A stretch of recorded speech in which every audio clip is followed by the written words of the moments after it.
Anong mensahe ang kailangang marinig ng mga Sagittarius sa period na to? Pwedeng nangyayari na itong magiging reading natin or mangyayari pa lang. Kung hindi man para sa inyo, itong magiging reading natin, di ba para sa someone na malapit sa inyo o sa someone na kakilala nyo mismo. Baka may lumabas na gender, mamaya gawin nyo na lang energy. Masculine at feminine energy. Pwede rin naman na wag nyo nang pansinin ang gender. Hindi ko masasabi kung anong magiging reading, kung positive ba o negative. Depende sa kung anong mapipick up kong energy. Walang masama kung papanorin ang Sun, Moon at Rising sign. Kasi baka man sa mga yan ay mag-resonate na sa sitwasyon nyo. Teka, may ilaw. Ay! Teka, nasira na yung ilaw.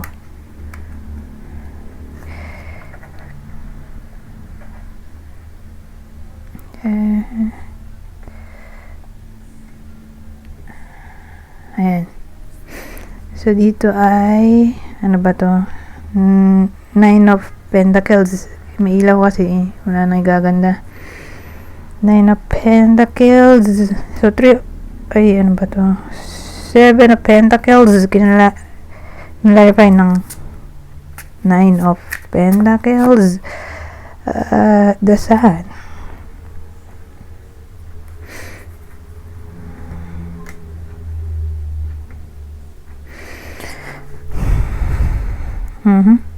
So, okay, magsimula na tayo.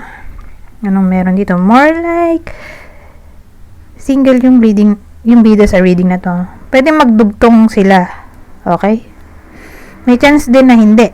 So, tingnan natin kung magdurugtong ba to dito. Pero sa case na to, single. Yung bida, may hinihintay siya dito eh. Ito yung single. Singlehood kasi to eh. 9 of Pentacles. Ito hinihintay niya, the Sun. Hinihintay niya dumating. May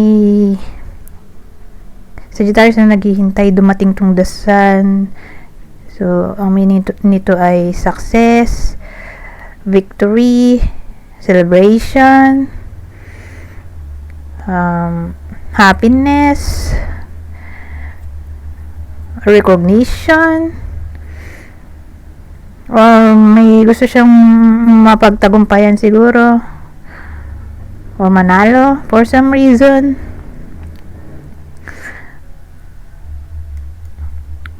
So, who knows, baka wish to na gusto nyo mangyari.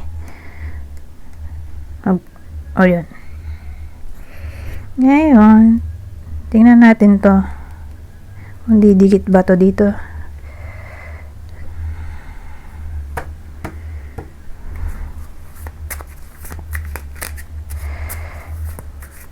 Malamang sad to.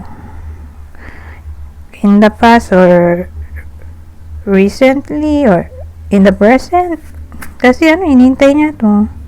Yung the Sun na parang gusto niyang bumalik yung energy na nawala. Siguro nga nasad siya for some reason or na-depressed. Kaya ayan. Gusto niya nitong the Sun.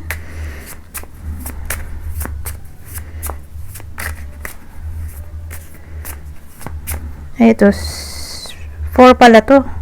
4 of Cups. 6 of Cups yata na sabi ko. Pero 4 to.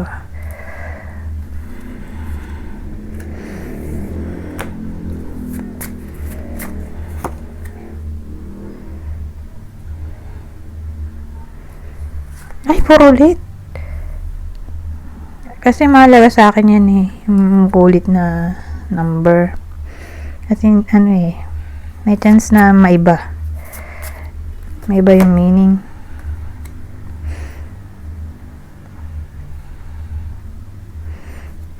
Hindi siya yung ito, basta, meron pa explain. Sinasama ko yung meaning ng double 4. So, ito, tas ito. Ay, 10 of candles to, 10 of wands. 10 of wands ito. 4 of pentacles. So, again, double 4. 4 of Cups. Tapos 4 Pentacles. Plus 10 of Wands. Ang dating sa akin,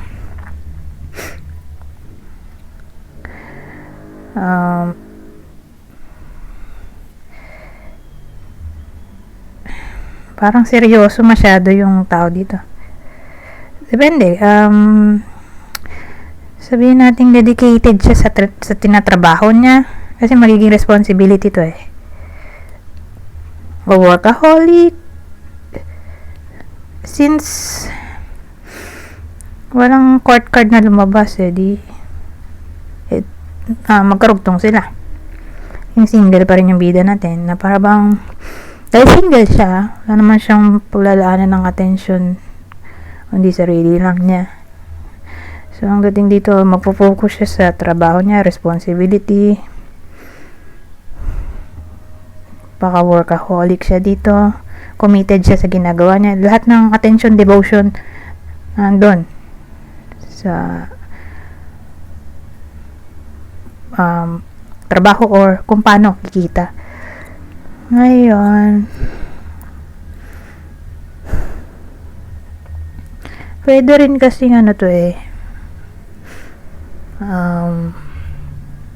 kung relationship, single nga pala to. O sa topic ng love life, ang dating masaya siya alone. Kasi ayaw niyang matoxic. Kasi ito ay card din ng burden. Na parang in-enjoy ng single dito yung kanyang singlehood na hindi siya na-stress. Ganun. Parang ang dating priority niya ang magkapera or trabaho kaysa may stress sa relationship. So, ang dating happy alone yung video natin. Pero tingnan pa rin natin dito kasi ito sabihin natin in the present or near future. Ito na kasi yung future outcome or far future. So ganun ang dating sa akin. Mas nagpo-focus yung bida natin sa trabaho niya, hobby, or pinagkakaabalahan, or kung paano siya kikita. Ngayon, ito far future, near future, far future.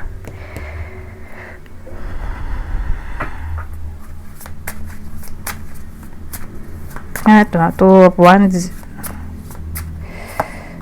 Ito, Ace of Swords.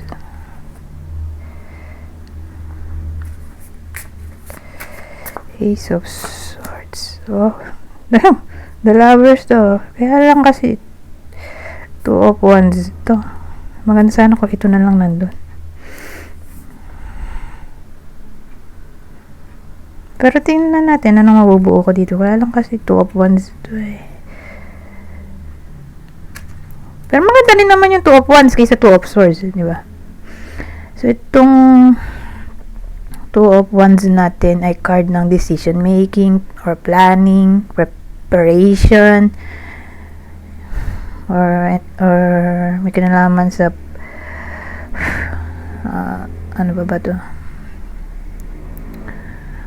Balance. Kasi ito, pag-balance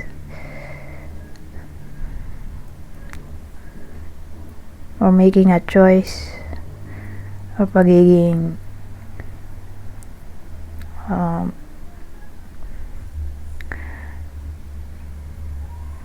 tawag doon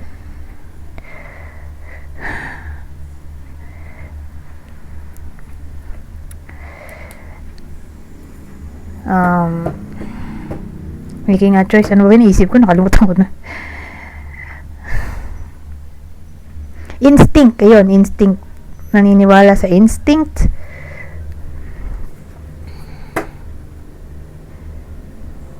Pero sa dinami ng sinabi ko,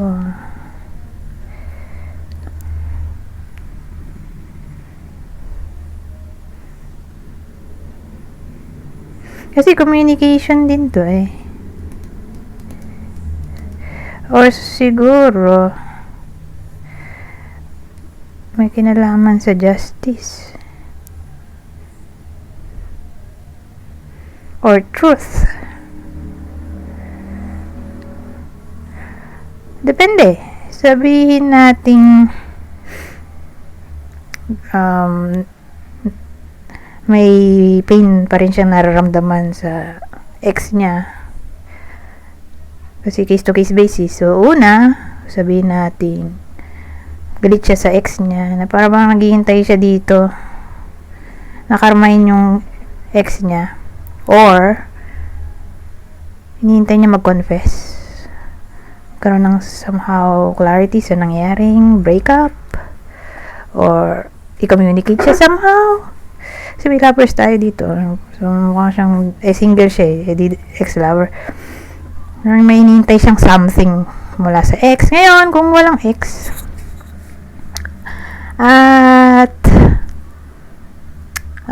sabihin natin may crush na siya. May nagugustuhan na siya. Parang i-spy niya yung crush niya. Let's say ganun. Nag-ano siya dito, nag-gain siya ng somewhat insight. Mukhang nga nag-spy siya dito.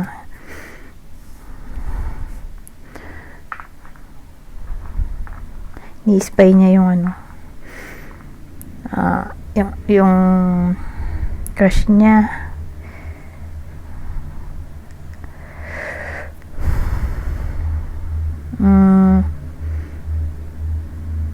Ngayon, kasi magmumukhang discover ito eh. So, mukhang nag-spy sa crush.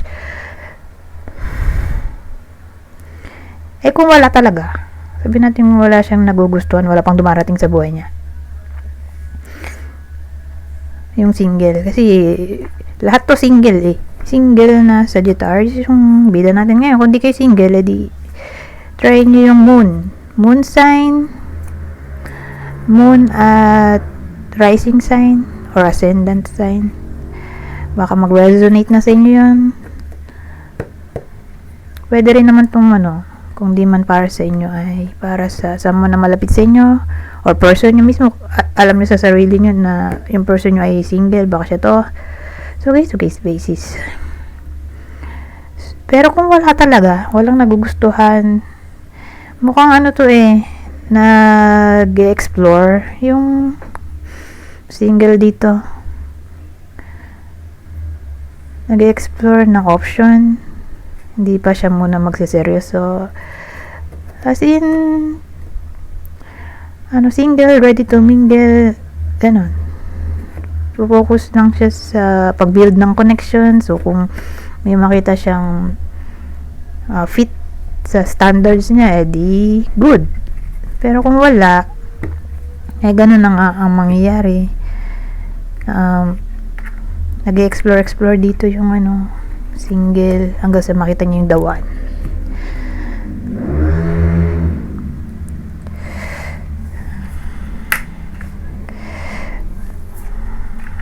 So, ewan ko saan siya mag-explore. Siguro sa dating app.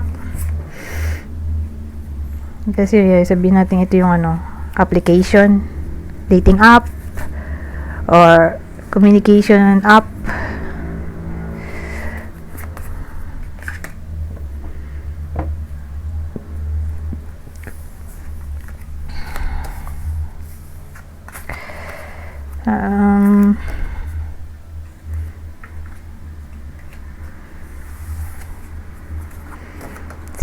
Since single naman yun, yung Sagittarius or kakilala ng Sagittarius sa naging reading natin, edi wala nang clue.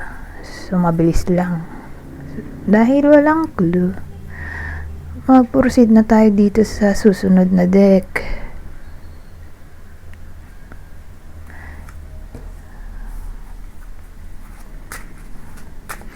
Ito na lang kaya, ito.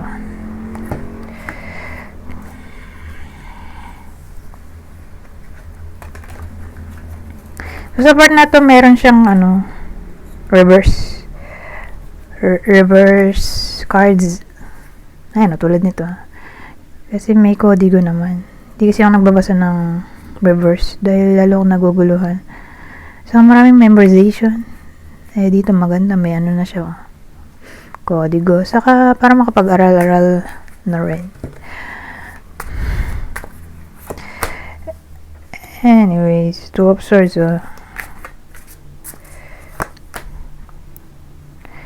baliktad silang dalawa.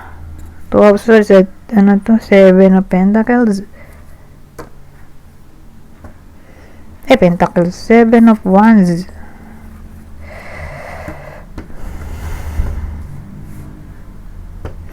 Ano kaya itong 2 of swords na nag-lead dito sa baliktad na 7 of wands?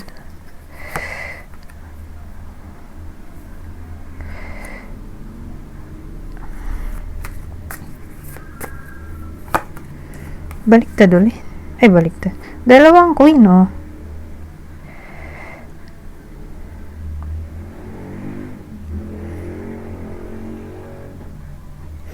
well, disloyalty, deceitfulness. Kaya lang ito. Maganda to. Pero dalawa, babae. May iba kasi, pag dalawang queen, rivalry na agad. May iba naman na sabi pag tatlo. Di gamitin na natin yung dalawang logic or theory. So, dun muna tayo sa cheating.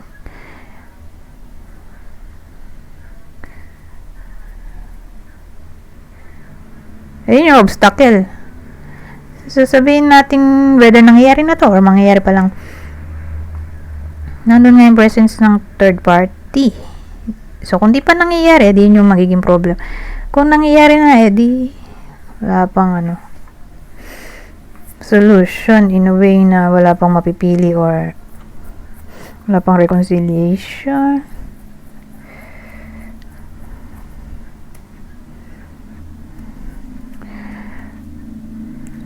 Ganun dating dito. Ngayon, hindi naman lahat ng Sagittarius ay tatamaan ng reading na to. Sa case na to, relationship or kundi man literal na tumama sa inyo at single naman yung nanonood. Baka tumama to sa kakilala nyo.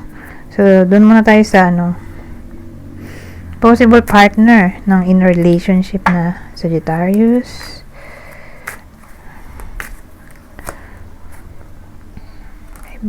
Baliktad. Ano to? Kapwa nila Sagittarius, Aries,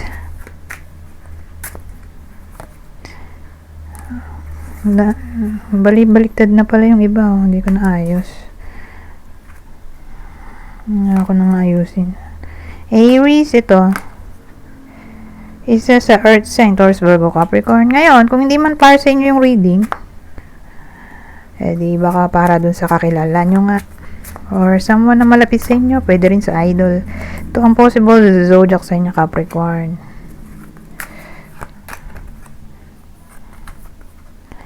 Isa sa kala ko water sign.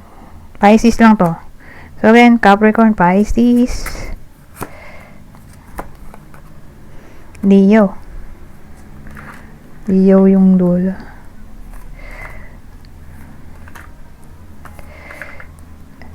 So, dun sa pangalawang theory, kung di yan third party, sabihin natin someone na malapit sa puso ng iba sa inyo, like friend, family member.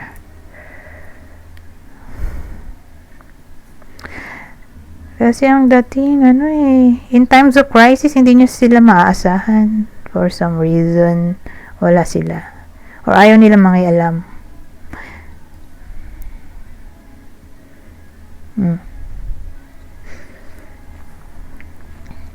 Family dispute. Pwede rin. or friendship dispute.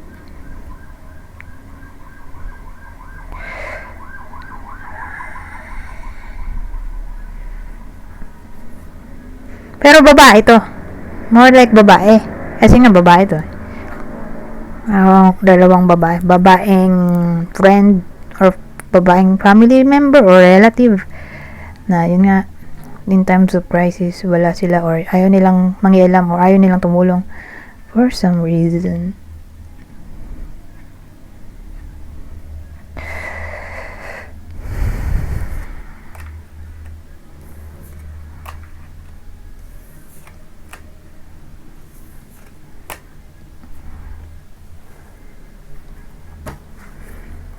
Ay, 21 minutes na pala to.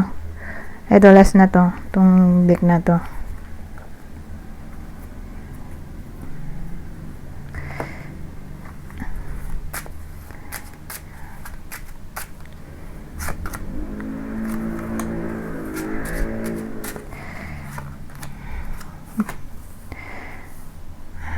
Mayroon dito.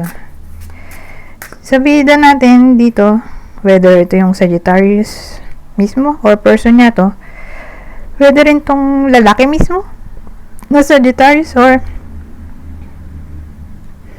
babaeng Sagittarius pero ini-embody niya yung masculine energy. So paano yun? Sabihin natin breadwinner, panganay,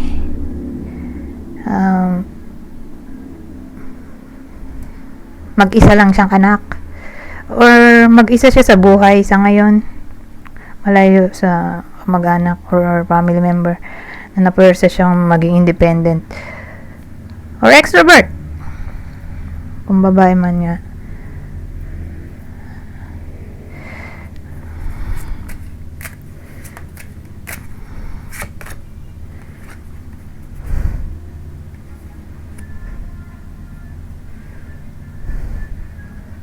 Ano kaya to?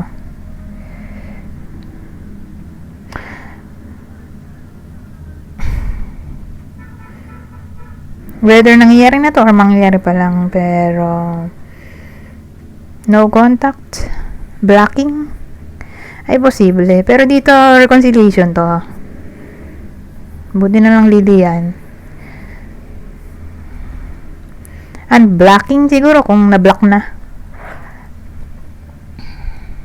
So, reconciliation.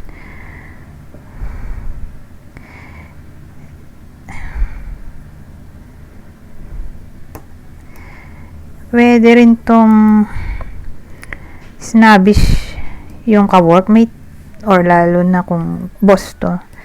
Snobbish or unfriendly. May someone na ganun ka-workmate or boss or anyone na medyo may edad. Mga ano ba tong lady? 50 pataas. Anyone na ganoon, kundi man ka-workmate or ka-workmate pero ganun yung edad, pwede rin.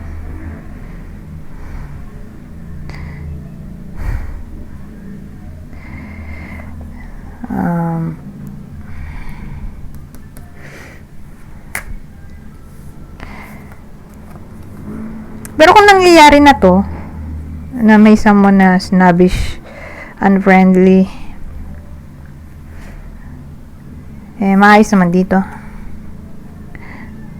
Sa Lily. So, maganda siguro kung reconciliation in general na to.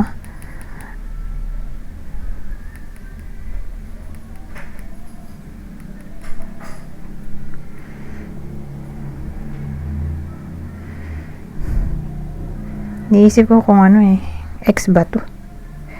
Pwede rin Kasi may rose siya doon. Na parang kaaway sila dito. So, mukhang ex-partner. Tapos ito. Lily nga. So, yung Lily natin pwede rin siyang may kinalaman sa peace So, depende kung maging sila ulit.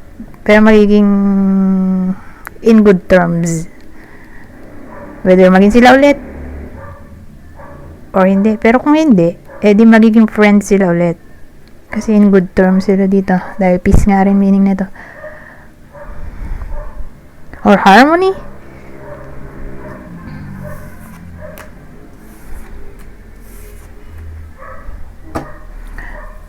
Ngayon, kunin nyo lang yung mensahe na sa tingin nyo ay fit sa sitwasyon nyo. General advice at prediction na to sa period na to. Babasahin ko na lang para mabilis.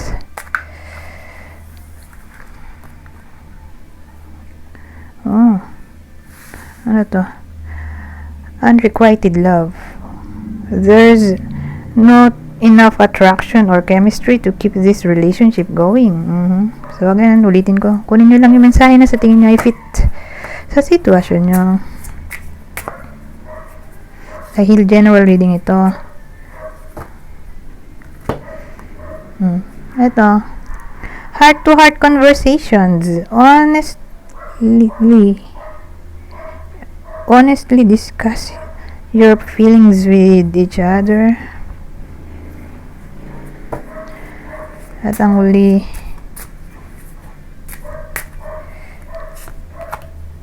ito, ganda oh.